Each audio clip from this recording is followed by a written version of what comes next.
ભરૂચ જિલ્લાના હાસોડ પંથકમાં મેઘરાજાએ ધમાકેદાર બેટિંગ કરતા માત્ર થોડા જ સમયમાં સત્તાવાર રીતે 5 ઇંચ જેટલો ભારે વરસાદ ખાબકતા ચારે તરફ જળબંબાકારની સ્થિતિ સર્જાઈ ગઈ હતી। ભારે વરસાદના કારણે જનજીવન અસ્તવ્યસ્ત બન્યું છે અને નીચાણવાળા વિસ્તારો તેમજ માર્ગો પર પાણી ભરાયા હતા। ભારે વરસાદ અને જળભરાવના કારણે વાહન વ્યવહારે ભારે મુશ્કેલીઓનો સામનો કરવો પડી રહ્યો છે।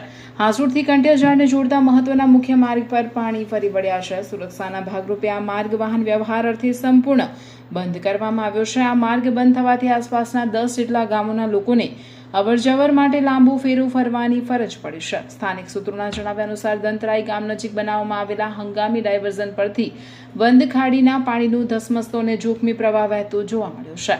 પાણીના બેફામ પ્રવાહને કારણે વાહન ચાલકો અટવાયા છે અને તંત્ર દ્વારા સાવચેતીના પગલાં લેવામાં આવી રહ્યા છે। ખેતીના ઊભા પાકને વ્યાપક નુકસાન।